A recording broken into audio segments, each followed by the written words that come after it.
Have you had enough time in here? Yes, sir. Well, you're just getting warmed up if you continue to screw up and break the rules and break the law, because you will be coming back, and it will be for a long time. You will be living with somebody like me, and you will not like it.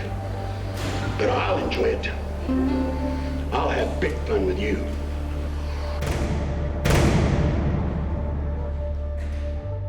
I'm a 63-year-old former United States Marine Corps sergeant. Spent 10 years in the Marine Corps from 1965 to 75. I left the Marine Corps, went to work for Los Angeles County Sheriff's Department as a civilian trainer, taught hand-to-hand combat, sniper classes, and pistol craft.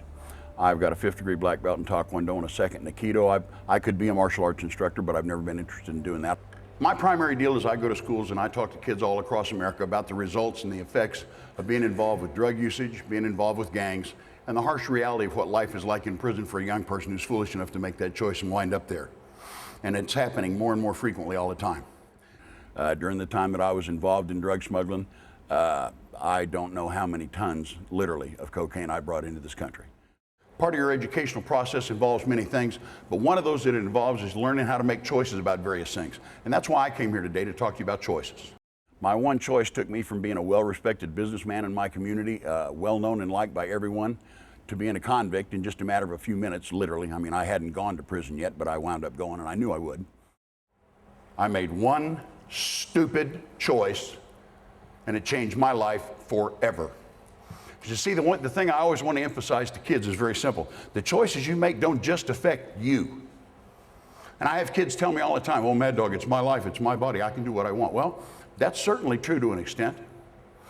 The thing you also have to remember, the choices you make affect people other than you. Part of my presentation involves talking to kids about what life is really like in prison. Now, I don't mean what they see in the movies or in TV, or what they read about in magazines and newspapers, or what their young friends who have been there and come back tell them about what happened. Because I can tell you one thing, their friends are not going to tell them what really goes on in there, especially if it happens to them. Some of the things I have to say today might scare you.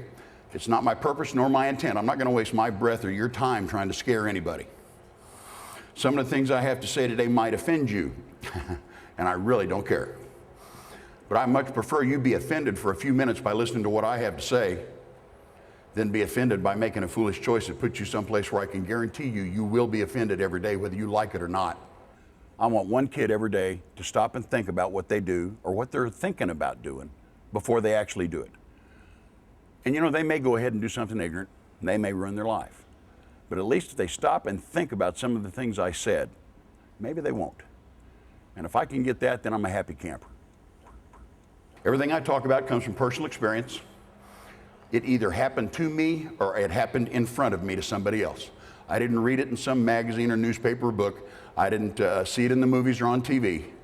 I experienced it or saw it happen right in front of me.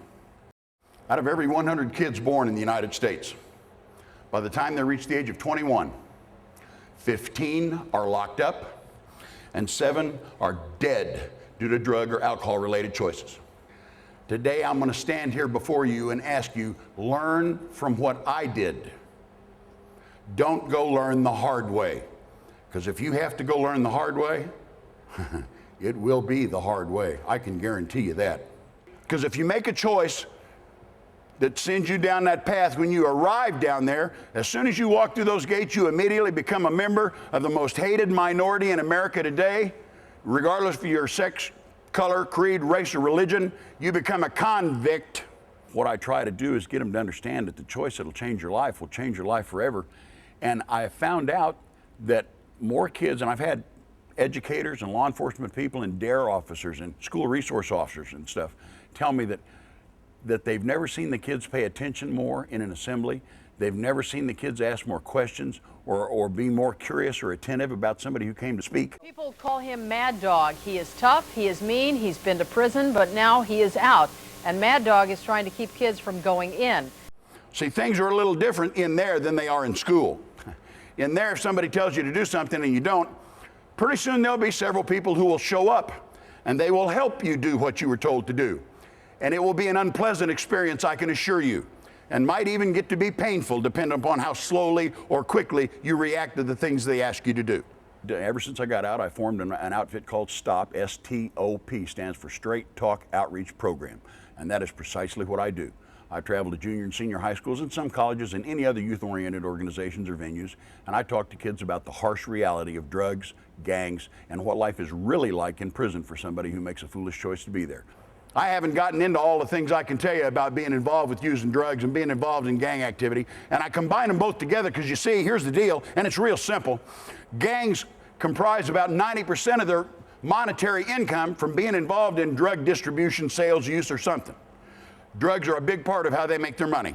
What I want these kids to take away from what I say is that one choice can change your life forever.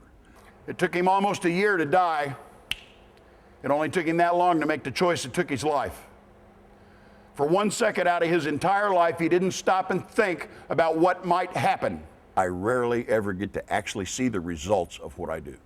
Because I come into a school, and I go to a school for all day, talk to the kids in the morning, give them the assembly presentation, hang out and eat lunch with them. In the afternoon, we do workshops or focus groups or question and answer periods, whatever.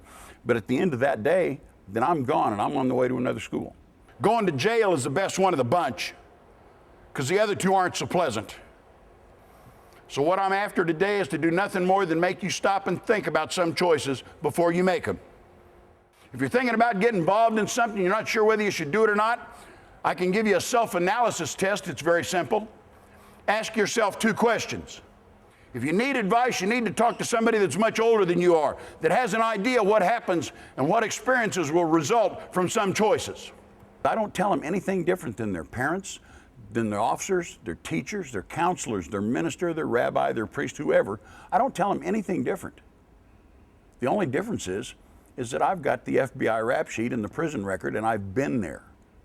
I have experienced everything I talk to them about.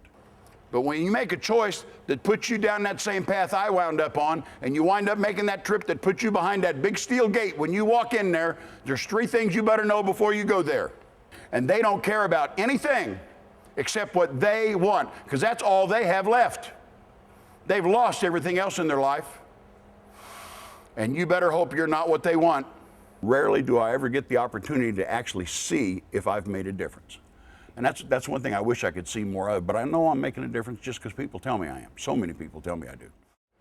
I would suggest you give some serious thought to the choices that you get involved with. When your friends come to you and say, come on, let's go do this, it'll be fun, we won't get caught, it'll feel good, you'll like it, come on. And I have found out that what I do does make a difference. I know I reach the kids because I've got 3 4-drawer filing cabinets at home full of letters from kids. When one of your friends says, come on, it'll be fun, we won't get caught. Because one thing I can guarantee you, it's not a matter of if, it's simply a matter of when. I don't know how many lives I destroyed by all of the poison that I smuggle into this country to make money and to have some fun and excitement. So what I hope I can do now is save some lives. I think I'm doing that. I sure hope I am.